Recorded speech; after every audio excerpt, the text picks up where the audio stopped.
Management Amendment number 3 Bill, National Assembly Bill number 44 of 2024. 2, the Public Finance Management Amendment number 4 Bill, National Assembly Bill number 45 of 2024. 3, the Tax Procedures Amendment number 2 Bill, National Assembly Bill number 46 of 2024. 4, the Tax Laws Amendment Bill, National Assembly Bill number 47 of 2024. 5, the Public Procurement and Asset Disposal Amendment Bill, National Assembly Bill number 48 of 2024. And 6, the Business Laws Amendment Bill, National Assembly Bill number 49 of 2024. Honorable Speaker, for information to members and the country, these 6 bills, Honorable Speaker, are very important bills to us and to the country. Honorable Speaker, you are aware that there are many very progressive proposals, including the tax amnesty that Kenyans were waiting for at the end of the last financial year, the tax amnesty that lapsed on the 30th of June. Honorable Speaker, with the loss of the finance bill, some of the good proposals that were there, like that tax amnesty, have evaded Kenyans, and quite a number of business people are suffering from incessant demands by KRA for both their tax arrears and penalties and interest. And therefore, Honorable Speaker, some of the proposals include that tax amnesty bill in this tax procedures amendment bill. Others deal with the public finance management and public procurement.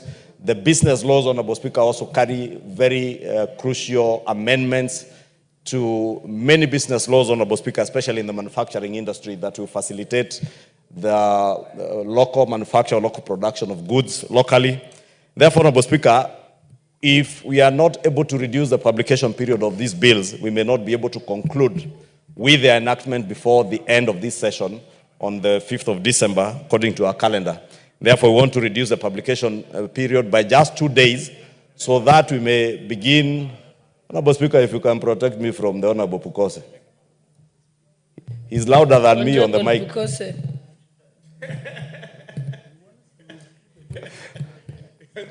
I know he's eager to put the question. The majority leader is giving a very good explanation from some serious amendments. I think it's important to allow members to pay attention.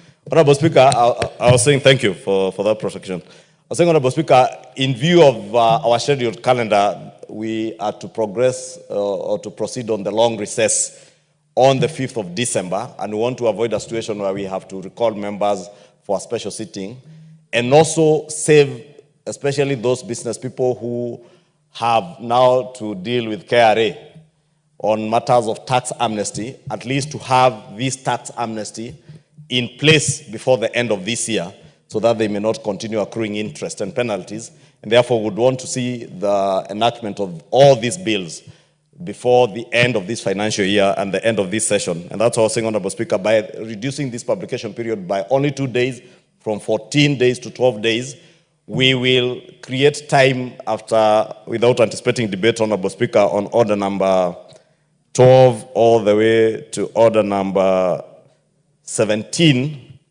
We will be able to progress to public participation and stakeholder engagement. And allow me, Honorable Speaker, to thank the Ministries of Finance, the Ministry of Trade and Industry, and also our Chair Finance and the Chair Trade and Industry, because I have already seen them begin that public and stakeholder engagement. Last week I saw them in what you'd call a town hall debate on Citizen TV, engaging Kenyans and explaining to Kenyans the import of these bills and under what policy each of the bills is anchored on. Honorable Speaker, these are some of the things that even the courts have been speaking to, that we need to sensitize Kenyans on the import of each and every legislative proposal that we bring to this House. And the Ministry of Finance, the Ministry of Trade and Industry, and others like the Ministry of Environment have already begun that stakeholder engagement and sensitization of Kenyans on the import of these bills, on what policies they are anchored on, and what impact they will have on businesses, the positive impact they will have on businesses, Honorable Speaker. And therefore, for us as the National Assembly, we also need to engage in that stakeholder engagement.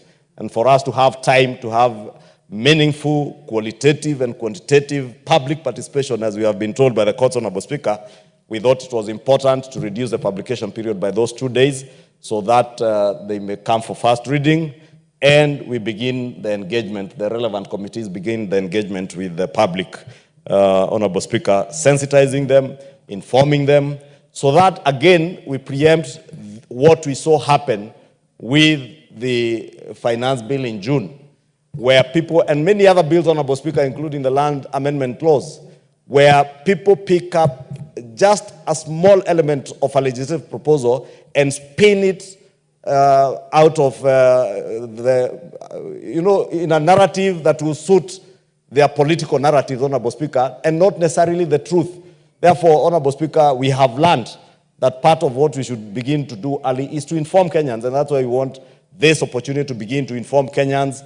And that's why I said, Honorable Speaker, again, I thank the Ministry of Finance, the Ministry of Trade and Industry, the Ministry of Environment for the sensitization that they have done with these particular legislative proposals, that even before they submitted the legislative proposals to the National Assembly, Honorable Speaker, I know that the ministries did advertise for Kenyans to submit their views on each of the legislative proposals that they wanted to touch on, whether it's from manufacturing, whether it's on the tax procedures, how Kenyans would expect to have a tax management system or a tax system that is more efficient, fair, and justifiable, Honorable Speaker. And from the many proposals that Kenyans gave to the Ministry of Finance and the Ministry of Trade, that is what was then sieved down into the legislative proposals that were brought to the House.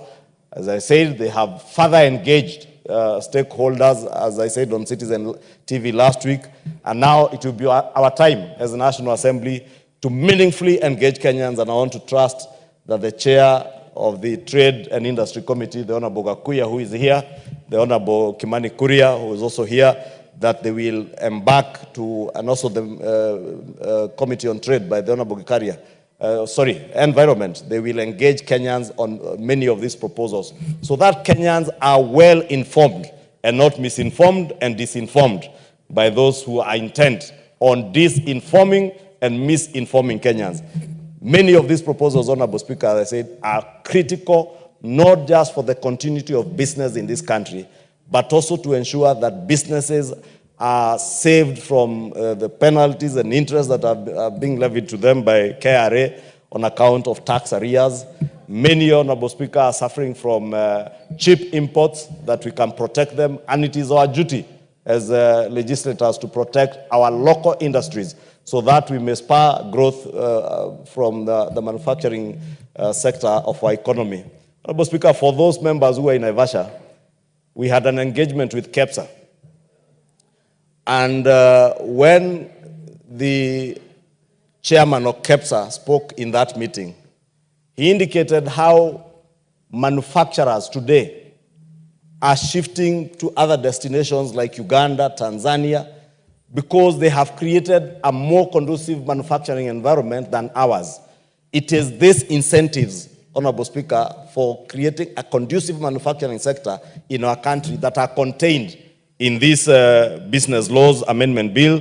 The Public Procurement and Asset Disposal Act Amendment has good proposals, and I want to ask members, please appraise yourselves with the contents of these bills so that even when you are confronted by the media with questions as to what is contained in these bills, we do not go back and say that we do not know, or you do not know, like we had somebody saying she does not know the difference between Shif and Shifo. Honorable Speaker, I will be very embarrassed to hear the same member now say she doesn't know the difference between the Public Procurement and Asset Disposal Amendment Bill and the Tax Procedures Amendment Bill or the Business Laws Amendment Bill. Let us appraise ourselves with the contents of all these bills. Honorable Speaker, I want to commit that we have agreed with the chairs of these committees that in due course, as soon as the substantive speaker is back, we will organize a kamukunji that will also appraise members on each of the provisions contained in all these bills so that we are all well informed and ready to debate when the debate begins, when the bills come for second reading without anticipating debate. With those many remarks, Honorable Speaker, I beg to move and request the majority whip, the one and only Honorable Silvanus Osoro, to second. Thank you very much, Honorable Speaker. Honorable Speaker, I may really not have anything useful to add other than what the majority leaders well articulated. But just to remind honorable members that these particular bills are very important and vital to the development of this country, Honorable Speaker. You'll all agree with me that matters tax, matters procurement are no longer preserve of the few well-learned people. It's now a matter that is in public domain, that every person wants to discuss about procurement, every person wants to talk about tax, and nowadays you can't lie to people. You can't tell them that this is what the law says. They already know. And in particular, Honorable Speaker, the public procurement and asset disposal is very vital. This is to seek, the bill is actually seeking to realign, the procurement procedures with Article 227, that you need to have the public procurement policy as equitable as possible, as competitive as possible, as transparent as possible, and as cost-effective as possible. And it is very, very important that we have this bill passed, Honorable Speaker, and also to remind all members that our calendar is really quite full, even beyond 5th. When we proceed for recess from 5th, we'll proceed for Yala Games in Mombasa, and that leads us to 18th of December. And then after that, it's Christmas. Every one of us, of course, wants to engage and spend some time with the family. And then now January, when most honorable members here who are parents are also running up and down to take their kids to school, the children to school, and also help the constituents, with the bursaries and such kind of things. So the next day the next session will start thereabout in the month of February. If we don't dispense of these bills within this spirited time, which is very limited, between now and 5th, Honorable Speaker, we'll really have a challenge, a very huge challenge in terms of, fixing everything that pertains this particular very, very important bills, Honorable Speaker.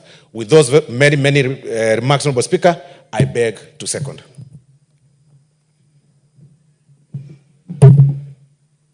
Honorable members, I now propose the question that pursuant to the provisions of Standing Order 120, this House resolves to reduce the publication period of the following bills from 14 days to 12 days in order to facilitate public and stakeholder engagement. 1, the Public Finance Management Amendment Bill number 3, National Assembly Bill number 44 of 2024. 2, the Public Finance Management Amendment number 4 Bill, National Assembly Bill number 45 of 2024. 3, the Tax Procedures Amendment number 2 Bill, National Assembly Bill number 46 of 2024. 4, the Tax Laws Amendment Bill, National Assembly Bill number 47 of 2024. 5, the Public Procurement and Asset Disposal Amendment Bill, National Assembly Bill number 48 of 2024. And 6, the Business Laws Amendment Bill, National Assembly Bill number 49 of 2024.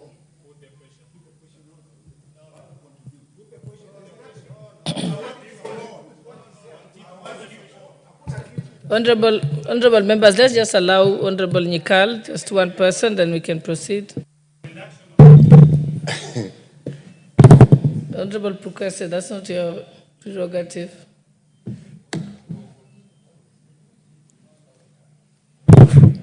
Give me the mic. I rise to agree with the leader of majority and support this process. But I want to actually make it very clear that these 4-5 laws we are dealing with is what the economy of this country is going to run on. Madam Speaker, we are talking of public finance. And you know where we have just come from, the public finance laws. It is important, and people take it so seriously that you saw what happened to us when we did listen to the people. And that is what brings the money and how we spend the money. Madam Speaker, the tax procedure laws, it is that tax that will bring the money that we want to spend in the finance laws. And it's therefore extremely important and the law, the procedures, and the bills. That is how the money comes in. Madam Speaker, when you talk of public procurement, that is the only way government spends money. That's how money moves to get services done. And Madam Speaker, the business laws, that is where all that money comes from. So in a nutshell, Madam Speaker, these are extremely important laws, and I agree with the leader of majority that it is. However, Madam Speaker, what we must not do, I know time is short, and I agree we should hurry and pass them as much as possible. But our emphasis should be on the fact that both this House and the public understand fully what we are talking about, so that when decisions are made by this House and by the public, it is on the basis of information. Sometimes there is a danger, Madam Speaker, that we actually want to pass it quickly and get over with because we understand and we leave people behind. We even leave members of parliament behind when people just turn into voting machines. And that is later on, then they say, well, we didn't know, I didn't read. This time round, Madam Speaker, let us get it right. The emphasis should be on getting it right, not passing it. And Madam Speaker, we should not be afraid of even being called during recess to come and discuss this. This is more important than the recess we are going into.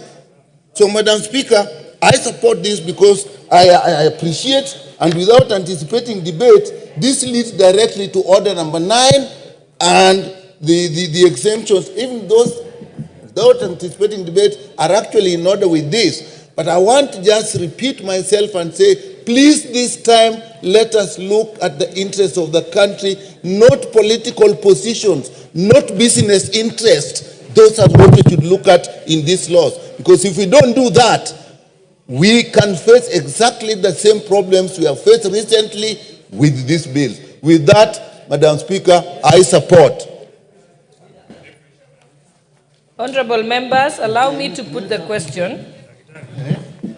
I now put the question that pursuant to the provisions of Standing Order 120, this House resolves to reduce the publication period of the following bills from 14 days to 12 days in order to facilitate public engagement, public and stakeholder engagement. 1, the Public Finance Management Amendment number 3 Bill, National Assembly Bill number 44 of 2024. 2, the Public Finance Management Amendment Bill number 4, National Assembly Bill number 45 of 2024. 3, the Tax Procedures Amendment Bill number 2 Bill, National Assembly Bill number 46 of 2024.